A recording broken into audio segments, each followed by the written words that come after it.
Welcome to next exam. आज है 1 मई 2025 और 1 मई 2025 से करंट अफेयर्स के जितने भी इम्पोर्टेंट क्वेश्चन बन सकते हैं सारे मैं आपके साथ डिस्कस करूंगा और हर क्वेश्चन से रिलेटेड इम्पोर्टेंट फैक्ट भी मैं आपको बताऊंगा। तो आप पूरा वीडियो बहुत ध्यान से देखिए। लास्ट में मैं आपसे क्वेश्चन पूछूंगा, उसका आंसर आपको कमेंट बॉक्स में बताना है। तो चलिए स्टार्ट करते हैं। पहला क्वेश्चन है, आयुष्मान भारत दिवस कब मनाया गया है? तो अभी 23 अप्रैल को आयुष्मान भारत दिवस मनाया गया। तो उस क्वेश्चन का बे ऑप्शन सही है। अच्छा, ये जो आयुष्मान भारत दिवस है इसकी शुरुआत 2018 में हुई थी और 2018 में 14 अप्रैल 2018 को हुई। 14 अप्रैल 2018 को प्रधानमंत्री मोदी ने आयुष्मान भारत दिवस मनाने की घोषणा की थी। फिर 23 अप्रैल 2018 को आयुष्मान भारत दिवस मनाया गया और इसको मनाने का उद्देश्य है आयुष्मान भारत योजना के मूल्यों को बढ़ावा देने के लिए। तो आयुष्मान भारत दिवस ये हर साल 23 अप्रैल को मनाया जाता है। अप्रैल का मंथ अब कंप्लीट हो गया है और अप्रैल में इतने इम्पोर्टेंट डे मनाए गए। एक बार फिर मैं आपको रिवाइज करा देता हूँ। 1 अप्रैल को उत्कल दिवस या उड़ीसा दिवस मनाया गया। 2 अप्रैल को विश्व ऑटिज्म जागरूकता दिवस मनाया गया। 3 अप्रैल को हिंदी रंगमंच दिवस मनाया गया। 4 अप्रैल को अंतर्राष्ट्रीय खदान जागरूकता दिवस मनाया गया। 5 अप्रैल को राष्ट्रीय समुद्री दिवस मनाया गया। 6 अप्रैल को विकास और शांति के लिए अंतर्राष्ट्रीय खेल दिवस मनाया गया। 7 अप्रैल को विश्व स्वास्थ्य दिवस मनाया गया। 8 अप्रैल को अंतर्राष्ट्रीय रोमानी दिवस मनाया गया। 9 अप्रैल को सीआरपीएफ शौर्य दिवस मनाया गया। 10 अप्रैल को विश्व होम्योपैथी दिवस मनाया गया। 11 अप्रैल को राष्ट्रीय सुरक्षित मातृत्व दिवस मनाया गया। 12 अप्रैल को अंतर्राष्ट्रीय मानव अंतरिक्ष उड़ान दिवस मनाया गया। 13 अप्रैल को सियाचिन दिवस मनाया गया। 14 अप्रैल को विश्व चगास रोग दिवस मनाया गया। 15 अप्रैल को विश्व कला दिवस मनाया गया। 16 अप्रैल को विश्व आवास दिवस मनाया गया। 17 अप्रैल को विश्व हीमोफीलिया दिवस मनाया गया। 18 अप्रैल को विश्व विरासत दिवस यानी कि वर्ल्ड हेरिटेज डे मनाया गया। ये मोस्ट इम्पोर्टेंट है, वर्ल्ड हेरिटेज डे। 19 अप्रैल को विश्व लिवर दिवस मनाया गया। 21 अप्रैल को सिविल सेवा दिवस, विश्व रचनात्मकता और नवाचार दिवस मनाया गया। 22 अप्रैल को पृथ्वी दिवस मनाया गया। पृथ्वी दिवस भी मोस्ट इम्पोर्टेंट है और इस बार के पृथ्वी दिवस की थीम क्या है? अवर पावर अवर प्लानिट। 23 अप्रैल को विश्व पुस्तक और कॉपीराइट दिवस मनाया गया। 23 अप्रैल को ही इंग्लिश और स्पेनिश लैंग्वेज डे मनाया गया। 24 अप्रैल को राष्ट्रीय पंचायती राज दिवस मनाया गया और 24 अप्रैल को ही world day for laboratory animal मनाया गया। 25 अप्रैल को विश्व मलेरिया दिवस मनाया गया और विश्व मलेरिया दिवस की इस बार की थीम क्या थी? री इन्वेस्ट, री इमेजिन, री इग्नाइट। अच्छा, वर्ल्ड पेंगुइन डे भी 25 अप्रैल को मनाया गया। नेशनल टेलीफोन डे भी 25 अप्रैल को मनाया गया और नेशनल डीएनए डे ये भी 25 अप्रैल को मनाया गया। 26 अप्रैल को विश्व बौद्धिक संपदा दिवस मनाया गया। 27 अप्रैल को विश्व डिजाइन दिवस मनाया गया। 28 अप्रैल को विश्व कार्यस्थल सुरक्षा और स्वास्थ्य दिवस मनाया गया और 29 अप्रैल को अंतर्राष्ट्रीय नृत्य दिवस मनाया गया। तो अप्रैल में इतने इंपॉर्टेंट डे मनाए गए, ये आपको याद रखने हैं। और मैं आपको बोलता हूँ, डेली मॉर्निंग में उठकर सबसे पहले अपने लिए एक टारगेट फिक्स करो। चाहे छोटा सा ही टारगेट फिक्स करो, लेकिन डेली मॉर्निंग में उठकर सबसे पहले अपने लिए एक टारगेट फिक्स करो और फिर अपना पूरा दिन उस टारगेट को अचीव करने में लगा दो। आपकी लाइफ ऑटोमेटिकली अच्छी हो जाएगी। नेक्स्ट क्वेश्चन है, हाल ही में कमला प्रसाद विशेषर कहाँ की प्रधानमंत्री बनी है? तो ये त्रिनिदाद और टोबैगो की प्रधानमंत्री बनी है। तो इस क्वेश्चन का सी ऑप्शन सही है। ये है त्रिनिदाद और टोबैगो की नई प्रधानमंत्री कमला प्रसाद विशेषर। अच्छा, मैप में देखो, आपको यहाँ पे त्रिनिदाद और टोबैगो दिखेगा। यहीं पे नई प्रधानमंत्री बनी है कमला प्रसाद विशेषर। ये 2010 से लेकर 2015 तक त्रिनिदाद और टोबैगो की प्रधानमंत्री रह चुकी हैं, लेकिन अब फिर से ये त्रिनिदाद और टोबैगो की प्रधानमंत्री बनी है। अच्छा, अभी गैबोन में सैन्य नेता ब्राइस ओलिगी नेगुएमा ने राष्ट्रपति चुनाव जीता। इक्वाडोर के राष्ट्रपति चुनाव में डैनियल नोबोआ ने निर्णायक जीत दर्ज की। स्टुअर्ट यंग, ये त्रिनिदाद और टोबैगो के प्रधानमंत्री के रूप में इन्होंने शपथ ली थी। फिर अब चुनाव हुआ और अब त्रिनाद और टोबैगो की नई प्रधानमंत्री ये बन गई हैं कमला प्रसाद बिसेसर। मार्क कार्नी ये कनाडा के प्रधानमंत्री बने और क्रिश्चियन स्टॉकर नए गठबंधन के साथ ऑस्ट्रिया के चांसलर बने। नेक्स्ट क्वेश्चन है, आगामी एशियाई खेल 2026 कहाँ आयोजित किए जाएंगे? तो आने वाले टाइम में ये जो एशियन गेम्स 2026 हैं ये जापान में आयोजित किए जाएंगे। तो उस क्वेश्चन का बी ऑप्शन सही है। अब जापान, तो ये है मैप में जापान। जापान की कैपिटल क्या है? टोक्यो। जापान की करेंसी है येन और जापान की प्राइम मिनिस्टर हैं शिगेरू इशिबा। अच्छा, जापान में भारत के राजदूत हैं सेबी जॉर्ज। कौन है? सेबी जॉर्ज। जापान की जनसंख्या में लगातार 14वें साल गिरावट दर्ज की गई। जापान ने मात्र 6 घंटे में 3D प्रिंटेड रेलवे स्टेशन बनाया। जापान क्रिप्टो परिसंपत्तियों को वित्तीय उत्पादों के रूप में कानूनी दर्जा देगा। विश्व की सबसे वृद्ध महिला टोमिको इटुका, इनका 116 वर्ष की उम्र में निधन हुआ। ये जापान की थी। जापान ने भारतीय स्टार्टअप्स के साथ मिलकर अंतरिक्ष मलबे से निपटने के लिए लेजर से लैस उपग्रहों का अध्ययन करने का फैसला किया है। नागालैंड के 25वें हॉर्नबिल महोत्सव में जापान को साझेदार देश के रूप में घोषित किया गया और टाइफून सांसान के कारण जापान में हाई अलर्ट जारी किया गया। नेक्स्ट क्वेश्चन है, हाल ही में किसे राष्ट्रीय सुरक्षा सलाहकार बोर्ड का प्रमुख नियुक्त किया गया? तो आलोक जोशी को राष्ट्रीय सुरक्षा सलाहकार बोर्ड का प्रमुख नियुक्त किया गया। तो उस क्वेश्चन का सी ऑप्शन सही है। ये RNW के प्रमुख रहे हैं आलोक जोशी और अब इनको राष्ट्रीय सुरक्षा सलाहकार बोर्ड का प्रमुख नियुक्त किया गया है। अभी रिलायंस इंडस्ट्री लिमिटेड के कार्यकारी निदेशक के रूप में अनंत अंबानी को नियुक्त किया गया। असम राइफल्स ने अपनी पहली महिला डॉग हैंडलर के रूप में श्री लक्ष्मी PV को नियुक्त किया। बोइंग का उपाध्यक्ष और प्रबंध निदेशक स्टेसी सायर को नियुक्त किया गया। जितेंद्र मिश्रा ये CIFEJ यानी कि international centre of films for children and young people के अध्यक्ष चुने गए।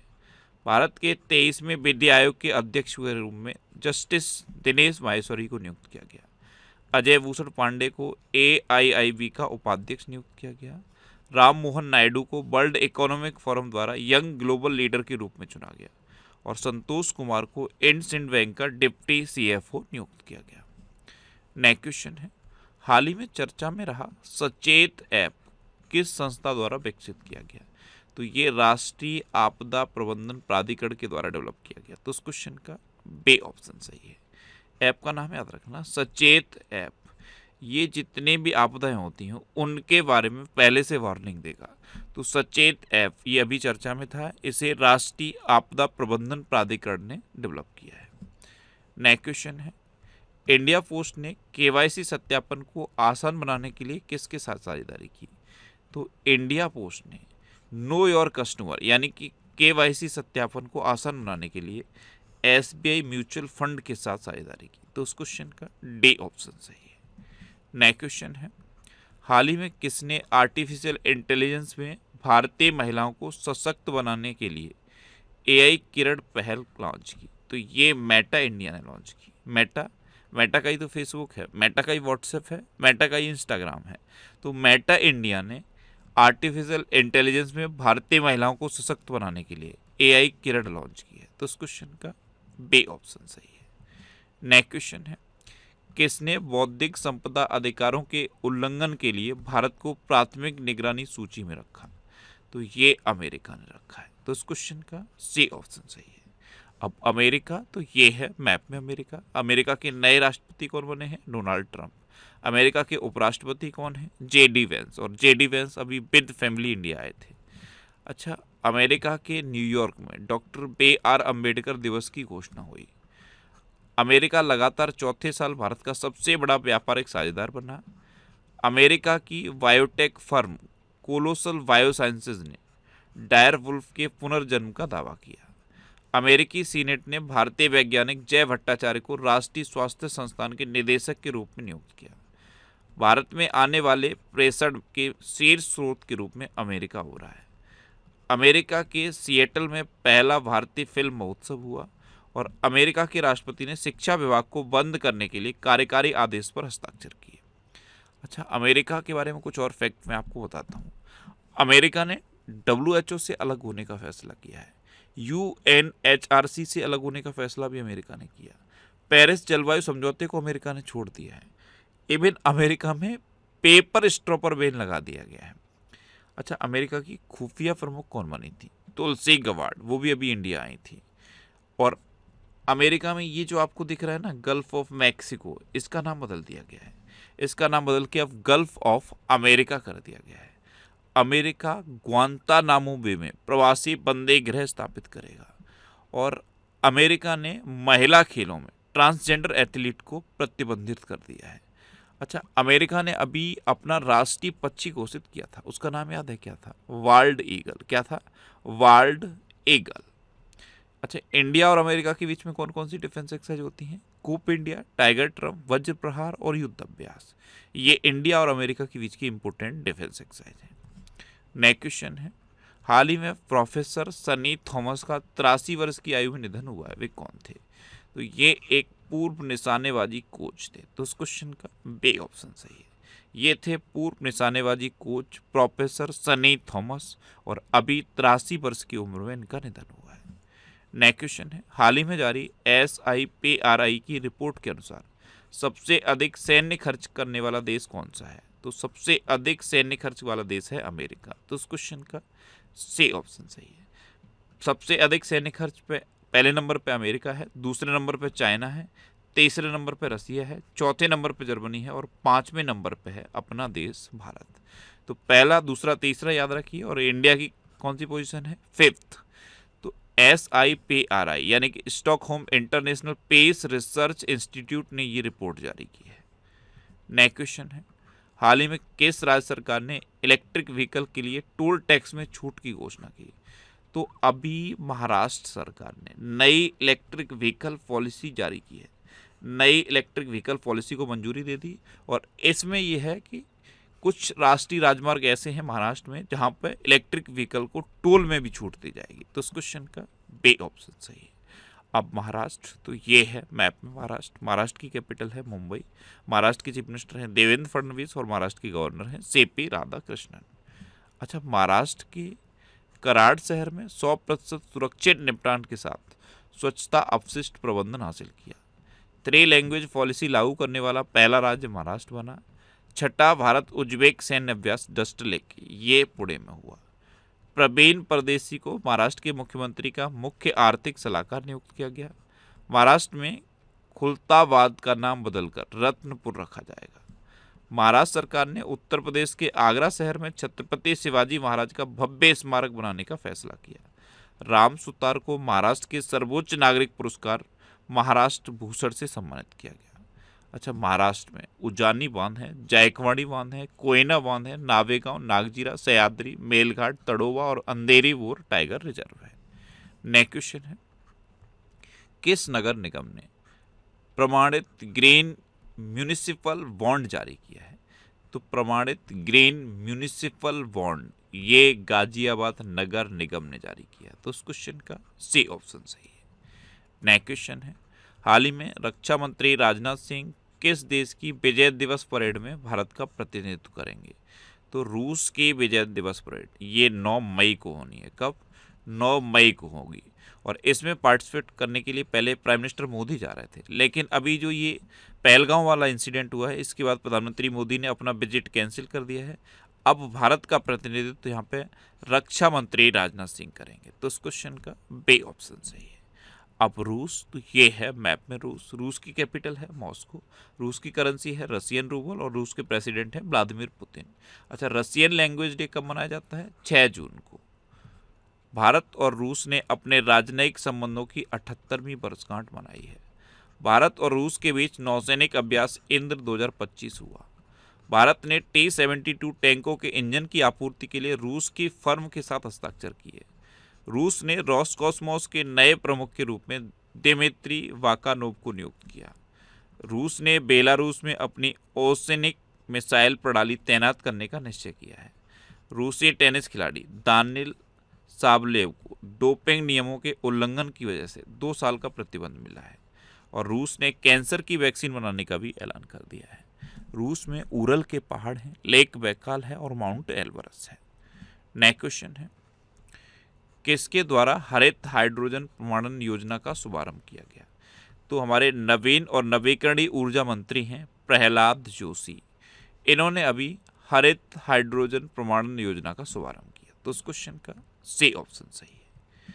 नेक्स्ट क्वेश्चन है, किसने प्रोजेक्ट कुइपर के लिए पहले 27 उपग्रह लॉन्च किए हैं? तो ये अमेजन ने लॉन्च किए हैं। तो उस क्वेश्चन का डी ऑप्शन सही है। जैसे स्पेस एक्स का स्टारलिंक है, स्टारलिंक क्या करेगा? पूरी अर्थ पर सैटेलाइट इंटरनेट प्रोवाइड करेगा। तो इसी के कंपैरिजन में अमेजन ने भी कुइपर प्रोजेक्ट लॉन्च किया है, ये भी अर्थ पर सैटेलाइट इंटरनेट प्रोवाइड करेगा। इसके लिए पहले 27 उपग्रह अमेजन ने लॉन्च कर दिया है। अब लास्ट वीडियो के क्वेश्चन का आंसर। लास्ट वीडियो मैंने आपसे क्वेश्चन पूछा था कि दूसरे एशियाई योगासन खेल चैंपियनशिप में कौन शीर्ष पर रहा? तो अपना भारत दूसरे एशियाई योगासन खेल चैंपियनशिप में टॉप पर रहा, यानी कि इस क्वेश्चन का बी ऑप्शन सही था। और लगभग सभी स्टूडेंट ने इसका आंसर सही दिया। मोस्टली स्टूडेंट ने इसके बारे में डिटेल में लिखा। मैं आपको एक बार फिर बोलूँगा, क्वेश्चन के बारे में आपको जितना ज़्यादा से ज़्यादा पता हो आप लिखा करो, क्योंकि जो चीज़ें आप लिख देते हो फिर उन्हें आप कभी नहीं भूलते। अच्छा, ये नेक्स्ट एग्जाम का ऑफिशियल टेलीग्राम चैनल है, इसे आपने अभी तक ज्वाइन नहीं किया है तो इसे आप ज्वाइन कर लीजिए। यहाँ पे आपको कंप्लीट 2024 का करंट अफेयर्स का पीडीएफ मिल जाएगा। और ये वीकली वीडियोस हैं। वीकली वीडियोस में यूट्यूब पर फैक्ट स्टडी चैनल पर अपलोड करता हूँ, तो यूट्यूब पर फैक्ट स्टडी सर्च करके आप इन वीडियोज़ को देख सकते हो। अब आपके लिए रिवीजन के क्वेश्चन। अभी कृत्य सेनन ये ड्रीम टेक्नोलॉजी की पहली भारतीय ब्रांड एम्बेसडर बनी है। ड्रीम टेक्नोलॉजी ये चाइनीज कंपनी है। महाराष्ट्र सरकार ने पिंक ई रिक्शा योजना शुरू की। अजय भूषण पांडे को AIIB का उपाध्यक्ष नियुक्त किया गया। खेलो इंडिया यूथ गेम 2025 की मेजबानी बिहार करेगा। मणिपुर में युद्ध स्मारक परिसर में खोंगजोंग दिवस मनाया जाएगा। UAE ने इंटरपोल की गवर्नेंस समिति की अध्यक्षता संभाली। T20 क्रिकेट में 13,000 रन बनाने वाले पहले भारतीय क्रिकेटर विराट कोहली बने हैं। केरल वरिष्ठ नागरिक आयोग स्थापित करने वाला पहला राज्य बना। फ्रांस में दुनिया का सबसे बड़ा सफ़ेद हाइड्रोजन भंडार खोजा गया। जापान की जनसंख्या में लगातार 14वें साल गिरावट देखी गई। अच्छा, पंजाब सरकार ने सभी स्कूलों में एनर्जी ड्रिंक्स पर प्रतिबंध लगा दिया है। बिहार सरकार ने महिला संवाद अभियान शुरू किया। उत्तर प्रदेश ने 47वीं राष्ट्रीय जूनियर बालिका हैंडबॉल चैंपियनशिप जीती। फ्रेंच लग्जरी ब्रांड चैनल ने अनन्या पांडे को अपना ब्रांड एम्बेसडर बनाया। UGC के चेयरपर्सन विनीत जोशी बने। भारत और उज्बेकिस्तान के बीच संयुक्त सैन्य अभ्यास डस्टलिक का 6ठा संस्करण संपन्न हुआ। 3 लैंग्वेज पॉलिसी लागू करने वाला पहला राज्य महाराष्ट्र बना। भारत विश्व का दूसरा सबसे बड़ा चाय निर्यातक बना है। पहले नंबर पर कौन है? केन्या। गुजरात में 5 दिन का माधवपुर घेड़ मेला शुरू हुआ। और पंजाब ने मध्य प्रदेश को हराकर 15वीं हॉकी इंडिया सीनियर पुरुष राष्ट्रीय चैंपियनशिप जीती। अब आपके लिए आज का क्वेश्चन है, IPL में सबसे तेज शतक लगाने वाले दूसरे बल्लेबाज कौन बने हैं? 4 ऑप्शन दिए गए हैं, इनमें से आपको अपना आंसर बताना है। और इसके अलावा हम हमारे फेसबुक पेज पर previous year question daily post करते हैं, तो आप फेसबुक पर नेक्स्ट एग्जाम सर्च करके हमारा फेसबुक पेज ज्वाइन कर सकते हैं, क्योंकि प्रीवियस ईयर क्वेश्चन आपको बहुत हेल्प करते हैं। अगर आपको किसी क्वेश्चन में कोई डाउट होता है या आपको अपने करियर से रिलेटेड भी कोई प्रॉब्लम है, तो आप इंस्टाग्राम, फेसबुक और एक्स पर इंद्रेश RC सर्च करके आप मेरे साथ जुड़ सकते हैं और कोई भी डाउट, कोई भी confusion without any hesitation discuss कर सकते हैं। तो ये था आज का हमारा करंट अफेयर्स का वीडियो। आपको ये वीडियो कैसा लगा प्लीज़ कमेंट बॉक्स में ज़रूर बताना। और अगर अभी तक भी आपने हमारे इस चैनल को सब्सक्राइब नहीं किया है तो इसे आप सब्सक्राइब कर लीजिए। आपको इस चैनल से निश्चित ही मदद मिलेगी। जब भी आप इसे सब्सक्राइब करेंगे तो बराबर में एक बेल आइकन बन के आएगा, आप उस बेल आइकन पर जरूर क्लिक कर लें, जिससे कि आपको डेली मॉर्निंग में करंट अफेयर्स की वीडियो मिलती रहे। Next exam always with you. Thanks for watching.